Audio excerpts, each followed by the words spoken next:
देखो, जर्मनी ने recently appoint किया है एक नया अम्बेसडर टू इंडिया। यहाँ पर आप देख पाओगे ये हैं जर्मनी के नए राजदूत टू इंडिया। इनका नाम है फिलिप एकरमैन। फिलिप एकरमैन ने जैसे ही दिल्ली में कदम रखा, इनका एक इंटरव्यू हुआ और इंटरव्यू के दौरान इन्होंने ये कहा कि चाइना's claim on Arunachal Pradesh is outrageous. और जगह भी इन्होंने बॉर्डर के इशू को लेकर वेरियस और एस्पेक्ट में इंडिया का समर्थन किया। और ऑब्वियस सी बात है, जब जर्मनी के राजदूत इंडिया में आकर ऐसी स्टेटमेंट देंगे, क्योंकि अगेन जो भी स्टेटमेंट राजदूत देता है ये माना जाता है कि उस कंट्री की स्टेटमेंट है। तो चाइना ने जब ये सब स्टेटमेंट्स नोटिस करी तो चाइना ने यहाँ पर यह कहा है कि जर्मनी का कोई यहाँ पर इंटरवेंशन करने का हक बनता नहीं है। जर्मनी को अरुणाचल प्रदेश पर कमेंट नहीं करनी चाहिए। जय हिंद दोस्तों, पाकिस्तान ब्रेकिंग न्यूज चैनल में आप सभी का हार्दिक स्वागत। जर्मनी के एम्बेसडर ने अरुणाचल प्रदेश के ऊपर भारत का समर्थन किया, जहां पर जर्मनी के एम्बेसडर का ये मानना था कि चाइना इलीगली अरुणाचल प्रदेश को अपना हिस्सा बनाना चाहता है, बल्कि वो भारत का हिस्सा है। जहां पर चाइना का ये कहना है कि अरुणाचल प्रदेश साउथ तिब्बत का हिस्सा है और वो ऑटोमेटिकली चाइना का हिस्सा बन जाता है। पर चाइना एक बात भूल रहा है कि उन्होंने तिब्बत को इन्वेड किया था और वो ज़बरदस्ती उसके ऊपर कब्जा कर कर अब वो उसको चाइना का पार्ट बना दिया। तो क्या चाइना का अरुणाचल प्रदेश के ऊपर क्लेम सही है? मेरे हिसाब से तो नहीं, क्योंकि अरुणाचल प्रदेश पहले से ही भारत का हिस्सा है और उसका चाइना से कोई भी लेना देना नहीं है। जहाँ पर चाइना ने पिछले सालों से बहुत कुछ नौटंकियाँ अरुणाचल प्रदेश के आजू बाजू में किए, जहाँ पर वो डोकलाम में भारतीय आर्मी के साथ भिड़ गया और उसके बाद भारतीय आर्मी ने उन्हें बहुत ही अच्छा सबक सिखाया। उसके बाद से उसकी हिम्मत नहीं हुई कि वो भारतीय आर्मी से पंगा ले।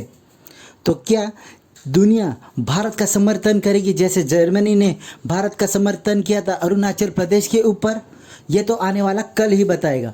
ऐसी वीडियो को अंतिम तक देखते रहिए, लाइक कीजिए, शेयर कीजिए और सब्सक्राइब कीजिए हमारे चैनल को और बेल आइकन दबाना बिल्कुल भी ना भूलें। और आपकी जो भी राय हो वो कमेंट बॉक्स में ज़रूर दें। धन्यवाद। Quality matters, quantity doesn't. नहीं नहीं, क्वालिटी भी नहीं है। अनफॉर्चुनेटली पाकिस्तान में क्वालिटी भी नहीं है, with the exception of some areas जिसमें हमारी टेक्सटाइल है, सम अदर एरियाज जो अब जैसे आपने देखा आईटी में काफ़ी ज़्यादा हमारी डेवलपमेंट शुरू हो गई है, एक्सपोर्ट्स इंक्रीज हुई हैं। ऑब्वियसली वो इमरान खान की गवर्नमेंट तो बहुत ज़्यादा इसको कर रही थी कि वो 5 बिलियन तक ले गए थे एक्सपोर्ट्स को आईटी की। लेकिन अब वो दिस इज़ व्हाट, आप जो क्वालिटी की बात करें, क्वालिटी जो है वो कंपटीशन से क्वालिटी इंप्रूव होती है। हम में कंपटीशन नहीं है, हमें कंपटीशन नहीं है, हम इंडिया में है।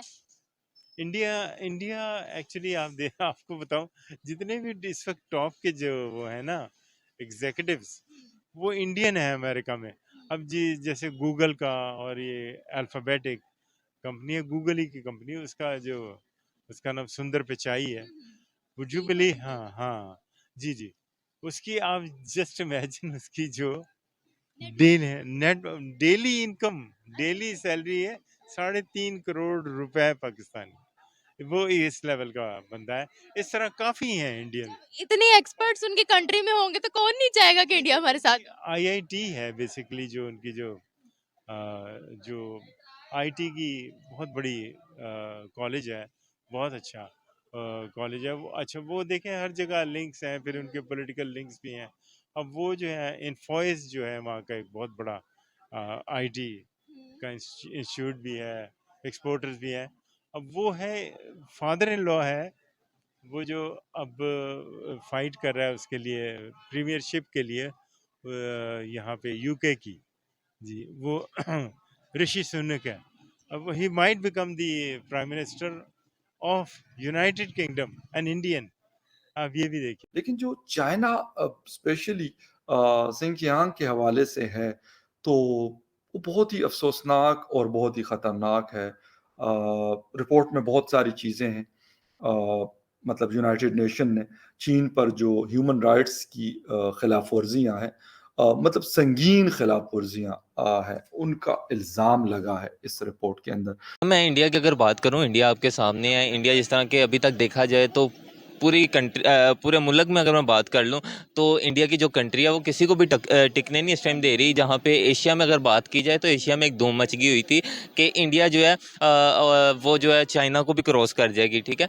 तो इस टाइम देखा जाए तो दो ही कंट्रीज़ के नाम चल रहे हैं, चाइना और इंडिया। लेकिन मुझे लग रहा है कि बहुत अनकरीब आते हुए जो है इंडिया जो है ना वो चाइना को क्रॉस कर देगी और ज़्यादा देर के लिए चाइना जो है इंडिया के सामने टिकने नहीं वाला। China is likely to become the super power of the world, ठीक है।